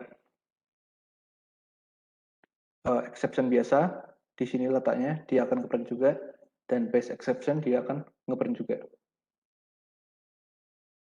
Jadi bisa kita panggil sesuai dengan kebutuhan dan yang penting masih di dalam rantai pohonnya. Lalu try except itu bisa digunakan di dalam fungsi juga. Misalnya kayak gini. Jadi kita punya fungsi namanya bedFun. Inputnya adalah n. Terus dia akan coba 1/n. Kalau misalnya ada arithmetic error, dia akan print arithmetic problem dan dia return none. Jadi kalau misalnya error, dia nanti return none. Kalau misalnya dia berhasil, dia masuk ke try ini langsung berhasil dan yang bagian sini nggak terpanggil. Kita coba di sini, misalnya bedFun 0, berarti kan dia nanti harusnya masuk karena 0, 1/0 dia akan error, dia masuk ke arithmetic error, dia akan print arithmetic problem. Di sini juga bisa kita coba, ini kalau misalnya penggunaannya di luar function. Jadi functionnya tanpa exception, tapi kita untuk panggil functionnya butuh try except-nya di luar. Bisa juga digunakan. Yang kalau misalnya secara saya ngoding misalnya saya lebih nyaman penggunaan di luar seperti ini ya. Jadi tapi tergantung dari teman-teman dan tergantung persetujuan tim juga sih biasanya kalau kayak gitu. Atau malah di dalam bedFun-nya itu mungkin ada petunjuknya. Kalau misalnya error itu nanti output default-nya berapa kayak gitu. Lalu ada pertanyaan dari Mas Abdullah. Return def bedFun gunanya apa ya? Return def bedFun. Nah, dia di sini kalau di fungsi ini dia return-nya kan akan 1/n. Jadi misalnya kita masukin di sini 2, dia harusnya kan return 1/2. Dia return kita di sini tambahin print ya biar kelihatan nanti. Print bedFun 2. Nah, di outputnya 0,5. Tapi kalau misalnya dia 0, maka dia ketika dia coba di sini dia akan error, dia masuk ke arithmetic exception, arithmetic error, dia akan print arithmetic problem dulu, lalu return-nya 0. Berarti nanti dia print ini, lalu non ini akan di print di sini. Kita coba, nah arithmetic problem, lalu di sininya karena dia return non, maka dia akan ngeprint non. Kayak gitu. Oke. Next-nya adalah raise. Raise ini gunanya apa? Raise ini gunanya adalah untuk memanggil error secara paksa walaupun sebenarnya kejadiannya itu belum terjadi. Misalnya kita punya fungsi namanya bedFun, terus kita raise zero division error. Di sini sebenarnya nggak ada operasi apapun, tapi dia tetap nanti akan terjadi error zero division. Cuman ini masih fungsi ya, jadi kita run dulu, lalu atau di sini deh. Di sini kita ada pemanggilan 1/n, lalu langsung raise zero division error.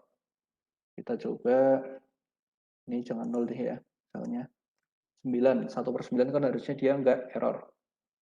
Tapi di sini dia, nah di sini dia raise zero division error, maka seolah-olah ketika ini dipanggil, seolah-olah terjadi error. Maka dia masuk ke dalam except-nya. Except, arithmetic error, maka dia akan print what happened, an error. Biasanya race ini digunakan kalau programnya panjang ya, misalnya programnya di sini ada proses, terus di bagian bawahnya nanti baru 1/n misalnya. Daripada kita udah jalanin proses yang panjang, pada akhirnya error karena 1/n-nya dengan n nilainya 0, maka di awal kita harus validasi dulu n-nya itu. Kalau misalnya n-nya sama dengan 0, langsung raise zero division error misalnya. Gitu. Selanjutnya,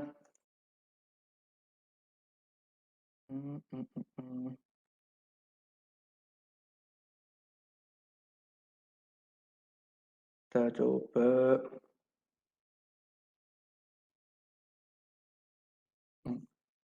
Jadi ini coba kalau misalnya try except-nya itu dilakukan 2 kali. Jadi ada satunya yang di dalam fungsi, lalu di sini ketika dia error, maka dia raise lagi di sini. Jadi ketika dia error, output-nya tetap error. Terus di sini di luarnya dia coba panggil lagi dengan try except lagi. Kita coba di sini. Nah, di sini kita coba, karena dia fungsi dasarnya n per 0, jadi pasti errornya. Dia masuk ke sini, langsung masuk n-nya tadi 1 ya, langsung 1/0, langsung dia masuk exception, langsung print I did it again, terus habis itu dia raise lagi, berarti nanti outputnya kan dia error di sininya. Error terus masuk ke except-nya. Except-nya adalah arithmetic error. Arithmetic error, lalu dia ngeprint di sini karena dia masuk errornya IC. Oke, lanjut. Ada juga yang namanya assert. Assert ini digunakan untuk memastikan suatu nilai memenuhi kondisi tertentu.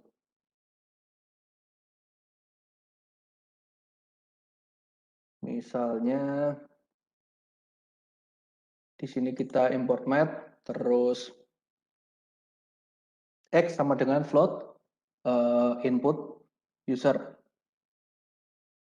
Terus di sini dia memastikan X itu lebih besar daripada 0.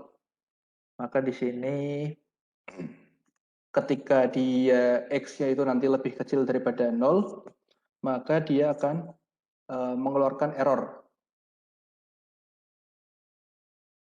Misalnya kita coba ya.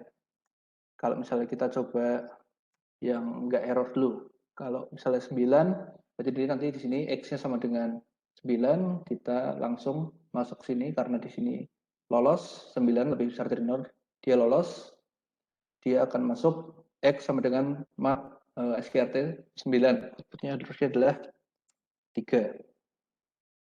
Tapi kalau misalnya kita input lagi dengan nilai yang tidak memenuhi kondisi assert ini, jadi kita coba misalnya min 1. Min 1 kan lebih kecil daripada 0.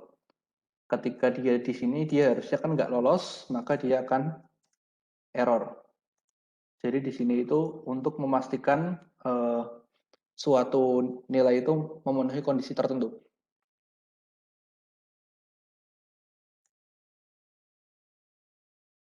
Oke, next ada beberapa contoh exception lain. Assertion error kita udah coba tadi. Ya, ini samalah. Cuman di sini dia kondisinya apakah sisa bagi dari 180 itu tidak sama dengan 90. Kalau misalnya dia kita masukin 45 dibagi 180, sisa baginya 45 tidak sama dengan 90, dia oke. Berarti di sini dia oke.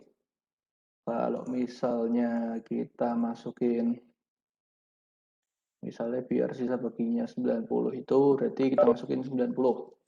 Maka dia akan error dengan keterangan assertion error. Balik lagi ke tadi, assert itu untuk memastikan suatu kondisi itu jalan. Kalau misalnya ada kondisi yang tidak terpenuhi, dia akan output assertion error. Terus index error, tadi kita udah bahas sedikit, kita ulangi lagi. Index error itu terjadi kalau suatu list itu nggak punya indeks yang diminta. Misalnya di sini, nah dia di sini berusaha memanggil indeks secara increment mulai dari 0. Dia panggil indeks 0, outputnya 1, dia panggil indeks 1, outputnya 2, panggil indeks 2, outputnya 3, dan seterusnya. Mungkin lebih gampangnya, nah di sini errornya indeks error ya. Lebih gampangnya misalnya kita punya list ini, langsung kita panggil misalnya the list, dia cuma ada 4, kita panggil 5 misalnya. Nah sama, dia bakal indeks error. Karena di sini indeks 0, indeks 1, indeks 2, indeks 3, indeks 4. Nah, indeks 5-nya ini nggak ada, tapi kita berusaha panggil. Dia akan output indeks error. Lalu ada juga keyboard interrupt. Keyboard interrupt ini kalau misalnya kita interrupt kernel. Misalnya di sini kita punya program, dia perulangan, dia akan nambahin second terus, dan dia sleep 1. Kalau misalnya kita interrupt via keyboard, dia akan print don't do that. Kita coba di sini. Nah, dia jalan terus. Kalau misalnya kita interrupt di sini, nah dia akan ngeprint don't do that. Ini harus di restart kernel ya untuk berhentiin ya. Oke. Terus ada juga yang namanya overflow error. Overflow error ini kalau suatu nilai dalam Python itu, suatu variabel itu nilainya secara integer atau float dia lebih besar dari yang mampu dihandle oleh sistem. Di sini contohnya dia mengeksponenkan mulai dari 1, terus outputnya dieksponenkan lagi, dan seterusnya. Oh, bukan ding ya, dia di pangkat 2 ya. Terus sampai suatu saat dia nilainya itu lebih besar dari yang mampu dihandle oleh sistem, maka dia akan keluar overflow error. Nah, di sini kita juga bisa lihat nilai yang mampu dihandle itu paling besar adalah 1,79 dikali 308.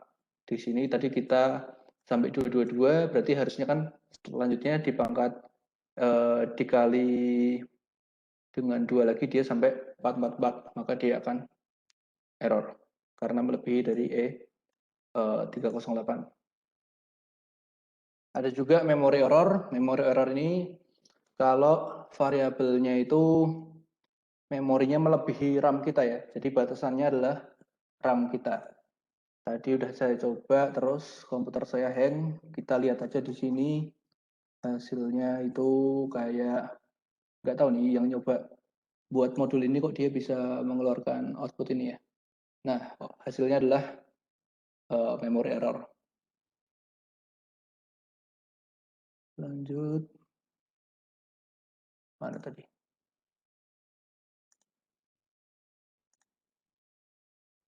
Next ada juga modul not found error.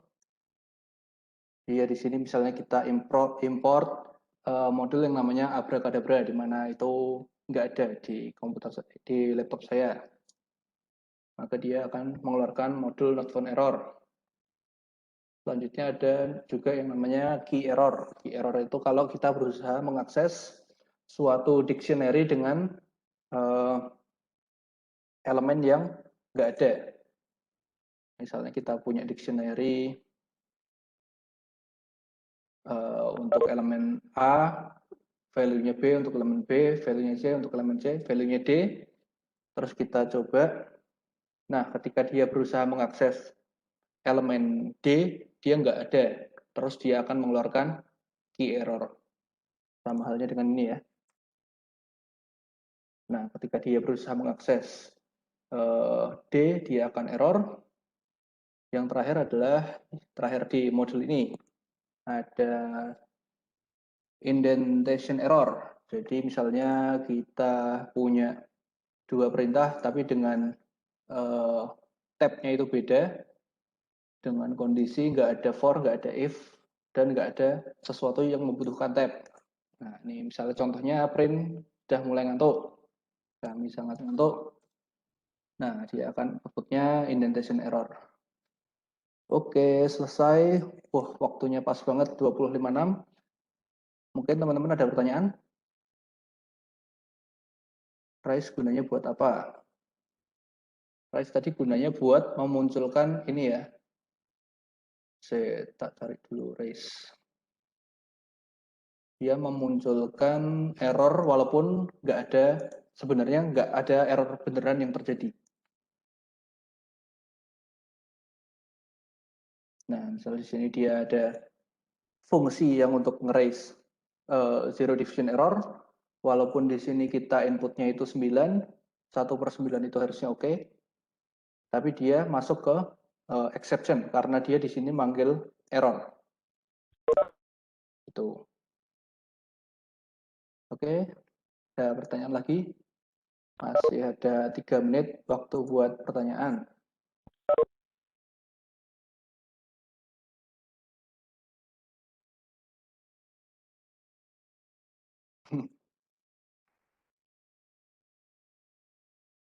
Ya, materi hari ini memang lebih banyak hafalan, lebih banyak untuk mengetahui metode-metode, mengetahui exception, supaya kita besok depannya ada gambaran kalau mau pakai fungsi-fungsi tersebut. Oke, nggak ada pertanyaan? Dev itu digunakan untuk apa ya? Wah, ini nggak ikut yang kemarin, Bu. Itu kayaknya ada di modul 4. Dev itu untuk membuat sebuah function ya. Misalnya di sini kita punya si dev penambahan x, y misalnya. Jadi ini kita membuat fungsi yang namanya penambahan return x, y, x plus y. Nah, terus kita panggil print penambahan 1,9 misalnya. Nah, di sini adalah pendefinisian fungsi, sedangkan di sini adalah pemanggilan fungsi. Kalau misalnya pemanggilan fungsi, nanti 1 sama 9 ini masuk ke dalam X dan Y. Maka X-nya ini nanti nilainya 1, Y-nya nilainya 9, terus outputnya adalah X plus Y. Kayak gitu. Terus dia outputnya nanti 10 ketika di print. Yang nggak punya basic IT tersiap-siap ngikutin materinya. Emang ya materinya lumayan padat soalnya dari net akadnya pun materinya padat. Pun sebenarnya ini materi tahun ini itu udah dipersempit. Kalau yang tahun lalu itu 2 materi, modul 5 dan modul 6 itu dia gabung jadi satu. Terus modul 7-8 besok juga bakal jadi satu. Tapi tahun ini udah diperpanjang sebenarnya waktunya. Memang agak padat. Ya kalau misalnya mungkin terseok-seok ngikutin materinya, bisa dilanjutkan belajar sendiri. Memang repetition itu mother of all skill ya. Jadi harus banyak-banyak repetisi. Oke, mungkin udah jam 9 tepat. Saya akhiri aja ya. Saya stop record. Saya stop sharing dulu. Oke. Silahkan teman-teman on kamera 30 detik untuk mengakhiri sesi ini.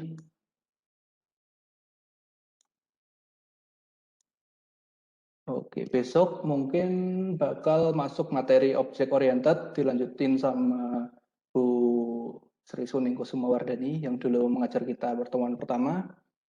Bareng saya lagi ketemu hari Kamis. Makasih teman-teman yang udah bertahan hingga akhir. Selamat melanjutkan aktivitas maupun bagi yang mau istirahat selamat tidur.